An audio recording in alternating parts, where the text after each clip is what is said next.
अब जो है हम घनाभ के विकर्ण की लंबाई क्या होगी उसे जो है समझेंगे। ओके, तो देखिए ये क्या है, एक घनाभ है। ओके, अब देखिए घनाभ का विकर्ण क्या होगा, तो इस कोने से इस कोने तक, ठीक है, ये सी से लेकर के डी को हम जब मिलाएंगे तो क्या बनेगा, ये जो है एक विकर्ण बनेगा। यहाँ पास उसका परिभाषा जो है लिखाया हुआ है। ओके, तो घनाभ में कितने विकर्ण होते हैं, घनाभ में 4 विकर्ण होते हैं और चारों के चारों विकर्ण जो है आपस में समान होते हैं। ओके, अब देखिए दो सम्मुख शीर्षों को जो एक ही तल में स्थित नहीं है उससे खींचे जाने वाले रेखाखंड को घनाभ का विकर्ण कहते हैं। ओके, तो घनाभ के जो सम्मुख शीर्ष है उसको जब हम आपस में मिलाते हैं तो वहां से जो एक रेखाखंड बनती है जो है क्या कहते हैं, घनाभ का विकर्ण। जैसे देखिए ये जो है आपका घनाभ है, तो इस कोने से जो है अगर हम रेखाखंड खींचेंगे और ये नीचे वाले कोने में आकर के मिलाएंगे, ऐसा समझ में, यहाँ से ऊपर से इस नीचे वाले को मिलाएंगे तो वो जो है आपका विकर्ण कहलाएगा। ओके, तो ये जो विकर्ण है इसकी लंबाई क्या होगी उसे जो है हम कैसे निकालेंगे वो समझते हैं। तो देखिए हम मान के चलते हैं कि यहाँ पर O A B C D E F G, ठीक है, ये क्या है, एक घनाभ है। इस घनाभ में 3 संलग्न भुजा, संलग्न यानी कि एक दूसरे से लगा हुआ, संलग्न मतलब क्या होते हैं, एक दूसरे से लगा हुआ। जैसे कि ये जो है इस प्रकार की भुजा है, तो सब क्या है, आपस में लगा हुआ है, जुड़ा हुआ है, यानी कि इसके आजू बाजू का भुजा है, इसका संलग्न ये है, इसका संलग्न ये है, ये सब क्या है, आपस में एक संलग्न भुजा है। ओके, तो देखिए ये क्या है, एक घनाभ है, इसमें संलग्न भुजा क्या होंगे, जैसे कि आपका कोर है, ठीक है, तो इससे लगा हुआ क्या है, एक आपके नीचे वाला है तो एक ये वाला है। तो हम जो है इससे संलग्न जो है इसको मान सकते हैं और इसको, इन दोनों को क्या मानेंगे, इससे संलग्न मानेंगे। वैसे ही इसके ऊपर साइड भी ये जो है और ये क्या होंगे, इसके संलग्न भुजा होंगे।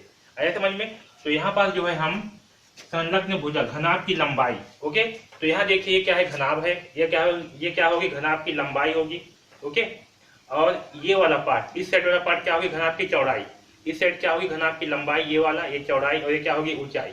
ओके, इसमें 3 चीज होती है, ये हो गया लंबाई आपका, ये वाला हो गया चौड़ाई और ये हो गया ऊंचाई। ओके, तो वैसे ही ये जो ये वाला पार्ट है आपका ओ ए क्या है, ये घनाभ की लंबाई है, लंबाई को हमने क्या माना है, ए। ओके, ये जो आपका ओ बी है ये क्या है, घनाभ की चौड़ाई, यानी कि ये वाला पार्ट है, इसे हमने क्या माना है, बी। ओके, और जो ये ऊंचाई है ओ सी क्या है आपका, ऊंचाई, ये वाला पार्ट। ओके, तो हमने ओ सी को क्या माना है, ओ सी को मान लिया है सी। ओके, अब जो है हम इस घनाभ का विकर्ण जो है निकालेंगे। ओके, अब देखिए हम मान करके चलते हैं कि घनाभ का विकर्ण क्या है, ये सी डी है। ओके, घनाभ का विकर्ण,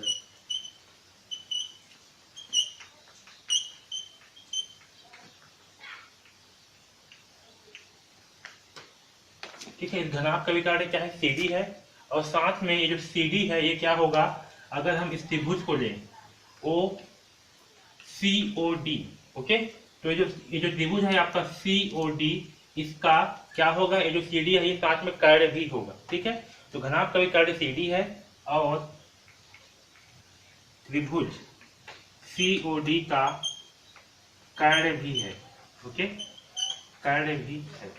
ठीक, इतना समझ में आया। अगर हम इस सी ओ डी को लेंगे तो क्या होगा, इसका कर्ण भी होगा। ओके, तो अब देखिए अगर हम इस सी डी का मान निकालना चाहेंगे तो हमें क्या करना पड़ेगा, इस त्रिभुज सी ओ डी में हमें पहले ओ डी का मान निकालना होगा। ओके, तो अगर हम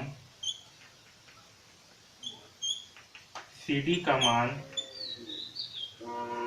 निकाल लेंगे तो पहले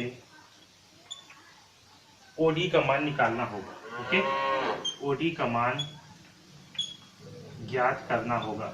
अब देखिए ओडी का मान निकालने के लिए हम क्या करेंगे, इस त्रिभुज ओ बी डी का सहारा लेंगे। ओके, तो देखिए त्रिभुज ओ बी डी में, ओके, त्रिभुज ओ बी डी में, अब देखिए ये जो आपका ओ ए है इसका मान क्या है, ए है, और ये जो लंबाई है इसके बराबर क्या होगा आपका, ये बी डी का लंबाई भी होगा। ओके, इसका मान भी क्या होगा, ए होगा। ओके, तो त्रिभुज ओ बी डी में ये जो आपका ओ बी डी है इसमें ओडी क्या होगा, कर्ण होगा, है ना।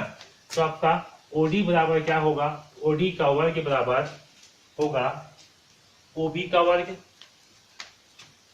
ओ बी का वर्ग प्लस बी डी का वर्ग। ओके, प्लस बी डी का वर्ग। ओके, क्योंकि क्या होगा, कर्ण का वर्ग बराबर आधार का वर्ग प्लस लंब का वर्ग, है ना, होता है ना ऐसे। ये आपका कर्ण है, ये क्या होगा, आधार, ये होगा आपका आधार, ये होगा आपका लंब।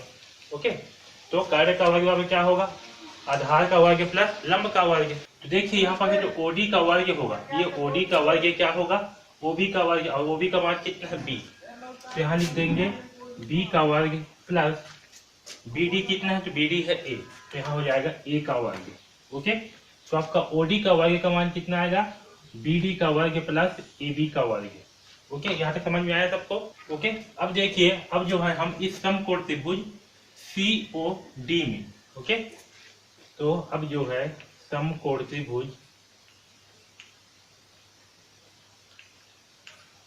सी ओ डी में, तो देखिए सीओडी में भी क्या होगा, आपका कार्य का वर्ग यानी कि इस सीडी का वर्ग, तो सीडी का वर्ग बराबर क्या होगा, लंब का वर्ग यानी कि सीओ का वर्ग, सीओ का वर्ग प्लस आधार यानी कि ओडी का वर्ग, यहाँ होगा ओडी का वर्ग। ओके, अब देखिए जो आपका सीओ है, सीओ का मान कितना है, यहाँ पर सीओ का मान है सी, तो यहाँ हो जाएगा आपका सी का वर्ग प्लस ओडी का वर्ग क्या है, ओडी का मान क्या है, बी का वर्ग प्लस ए का वर्ग, यहाँ होगा बी का वर्ग प्लस ए का वर्ग।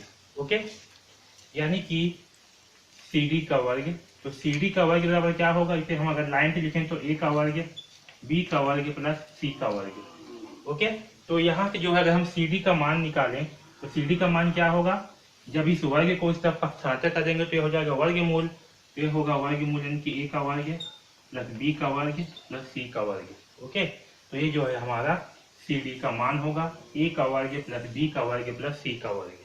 ठीक है, और यही जो है हमारा क्या है, घनाभ का विकर्ण है, यानी कि घनाभ के विकर्ण की लंबाई क्या होगा, ए का वर्ग प्लस बी का वर्ग प्लस सी का वर्ग। ओके, तो घनाभ का विकर्ण